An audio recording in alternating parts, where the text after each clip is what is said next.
Welcome back to Wednesday. We've got another video. In this video, we're going to start building out our typography styles in Figma. I'm sure there's something I've forgotten to say. Hello there. Okay, so welcome back to the file. So we are in the style guide again, and just below colors, I've created a new page called typography. Depending on your project, I guess depends what kind of typography scale you're going to use. Looking at our Figma plugins, there is a plugin called Typescales, and with this plugin it's fairly easy to use. You can set your baseline and then you can choose your scale. So if you're going to choose minor second, minor third, major third, and these are quite common typography scales to use. So if I use the major second, you can adjust the line height here. You can say how much you want to scale up to or scale down to, and then you can choose whether you want to round the values or not round the values, and then you can click on generate, and that plugin outputs a typography scale for you to use. So in this instance, I've actually gone away and manually created my own scale for this project. So if I unhide this frame, let me just run through it with you. So I've made sure to stick to some fairly common sizes, and for now I've used a naming convention that could potentially scale as we build out the project should we need more font sizes. So we're starting off at 12 pixels with a line height of 16, and that's got regular, semi-bold and bold. So going up to the next size, 14 pixels, again we've got regular, semi-bold and bold, and we have a line height of 24. Going up to 16 pixels, again we have regular, semi-bold and bold with a line height of 24 pixels. Then just trying to keep things simple, I've got 3 headings, so I've got a H1, H2 and H3, and then I go into some display font sizes, which starts at 36 pixels and then increments up at the moment to 96 pixels. I did add this scale to ChatGPT to have a look at it and see what it thinks, and it did output some things on the 8-point grid that I thought would be useful for you. I'll just read out what it says. So the 8-point grid system is a system where spacing, sizing and layout elements align to increments of 8 pixels or sometimes 4 pixels for finer adjustments. It ensures consistency, readability and scalability across UI components by keeping everything neatly aligned. So for typography, this means line heights should be in multiples of 8 pixels or 4 for small text. Margins and padding should follow 8 pixel increments, and UI elements like buttons, cards or inputs should also use 8 pixel base dimensions. This creates a structured, visually balanced and easy to maintain design system. That's what I got back from ChatGPT. So this scale should work okay for our project for now. If we need to make any adjustments or changes, we can, and hopefully the way things are structured allows us to make these adjustments as we go. So how things used to be structured in Figma is you'd go in and create a local text style here, and you would give it a name, give it a description, and set up all the properties here. Obviously now we have variables in Figma, so you can set things up slightly differently. There are a number of ways to do it. I'll show you what I'm going to use for this project. So let's open up the local variables. So if I click on this icon here, at the moment we've just got one collection, and that's regarding colors. What I want to do in the first instance, before we start adding our typography styles, is I want to create some base units. So I'm going to go into the dots, I'm going to create a new collection, and I'm going to label this units. And what I want to do is create some base units for my variables. So for things like the font size, the line height, and potentially in other areas you could use it for things like spacing. So I'm going to use this as like a master unit that I can reference in different places. So if I just create a variable, I'll just create a number. I'm just going to call this 0 for now, and the value of 0. And what I'm going to do now is I'm going to create a scale of numbers that I can use, as I say, in different areas in the variables panel. So I'll speed this section of the video up, and I'll see you in a bit.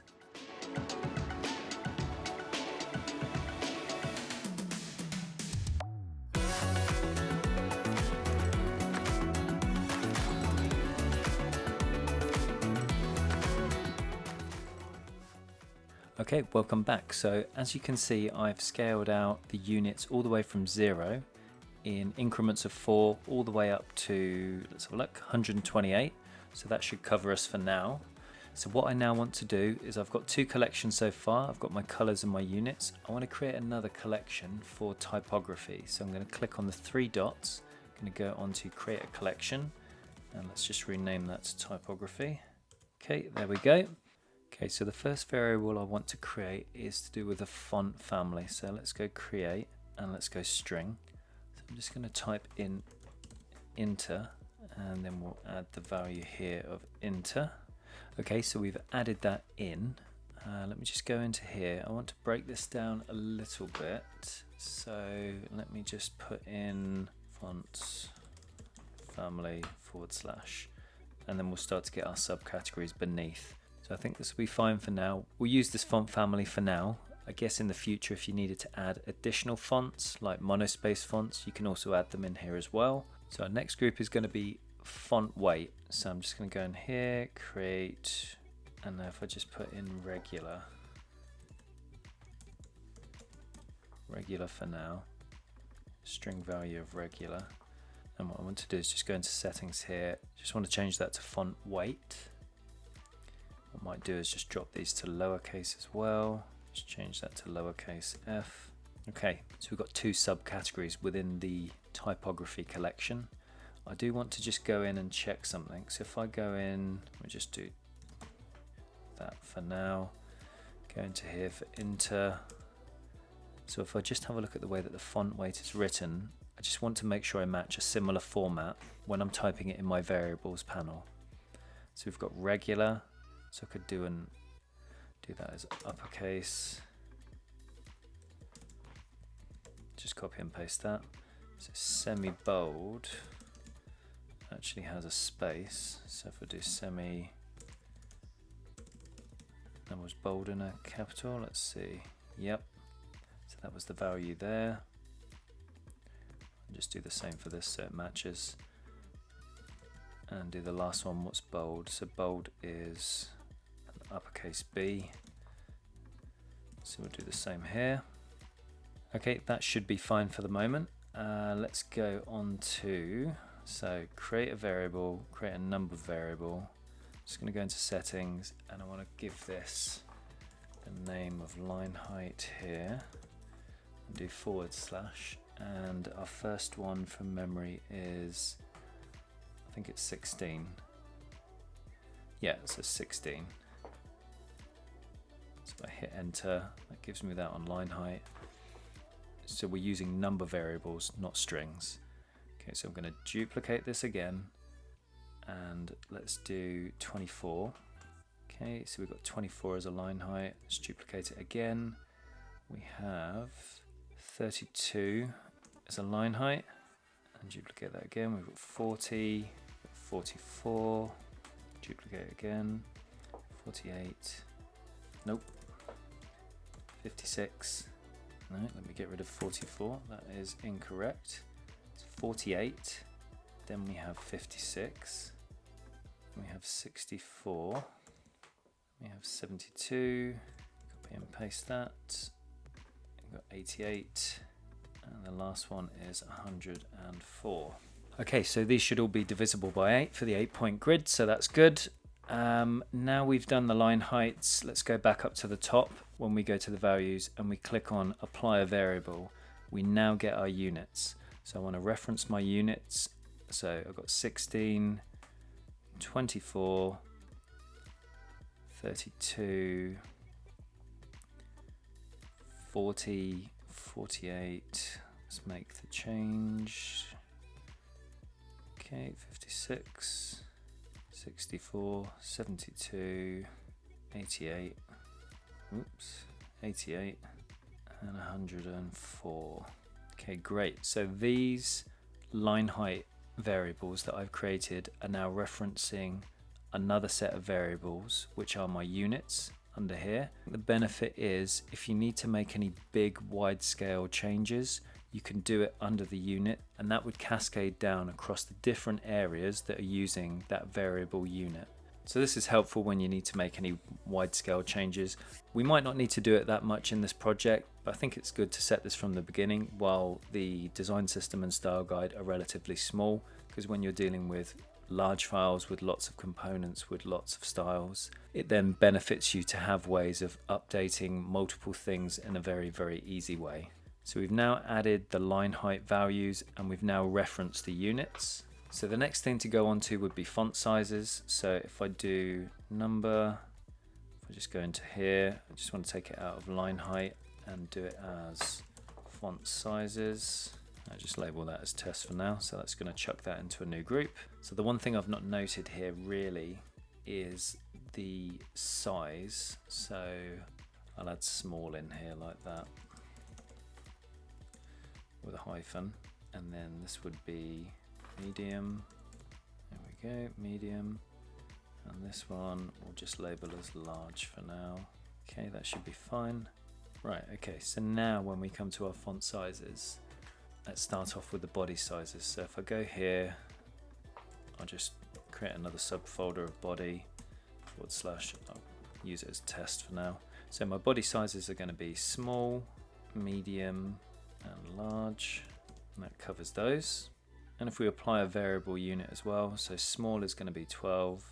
Okay, medium is actually going to be 14, so I need to go into my units and I need to just add in another variable 14. That should be fine. Go back into typography, go into my body. So here we go again. So go into medium, set that to 14, and large is going to be 16. Okay, so those are all set. So what I'll do next is I'll speed up this video just to add in the remaining sizes to our variables panel, and then we'll go from there. So I'll see you in a bit.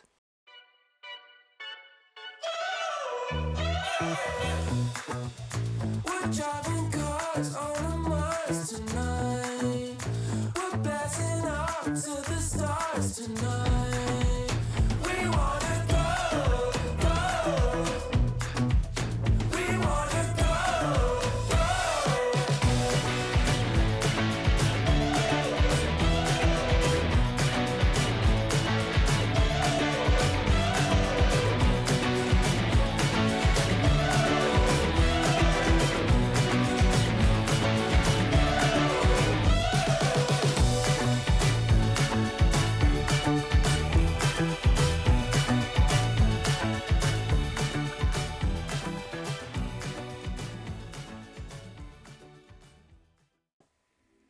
Okay, so welcome back. So we've added our font sizes. I'll just go up and show everything. So we've got our body.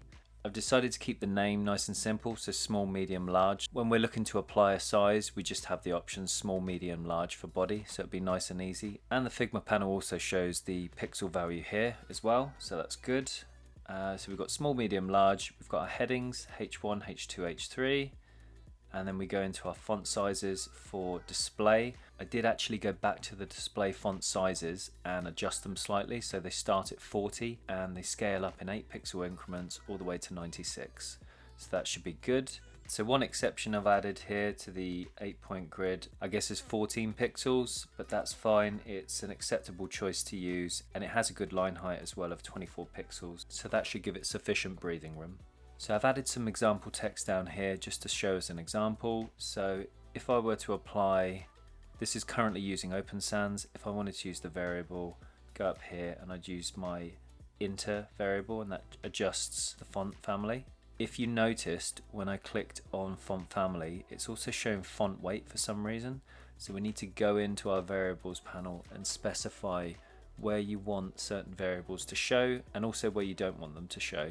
Because I imagine if I go into, let's say, font size, if I go down to variables, I'm now seeing our master units appear at the top, which is cluttering the page. I don't really want to see that here. I also don't want to see line height. I just want to see the font sizes. So let's delete that for the moment. Let's go back into our variables panel and let's just pull this out a little bit. So let's start with font family. So if I click on the settings and if I go to scope, I'll remove it from these points for now. I'll leave it on font family. Let's go to font weight. Let's just bulk select all of these. Go to settings.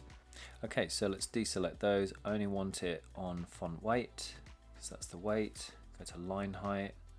Let's select all of these. Click on the options here. Let's have a look at the scope. So this is line height. So let's undo all of these. And let's just apply it to line height, so that shouldn't appear anywhere else. If we go to font sizes, I guess if we select everything, go to settings, let's have a look at the scope. Let's just undo that for a moment. So where is font size? Okay, great. So font size is there. So now when we go, for example, into font family, we just see the font family, which is Inter, because we only have one font family. If we go into the font size, and I go to variables, so we're seeing the units above, so we need to adjust that. But if I scroll down, we've got our typography sizes down here, which is what we want to see. Let me just go back into our variables panel again, change the collection to units.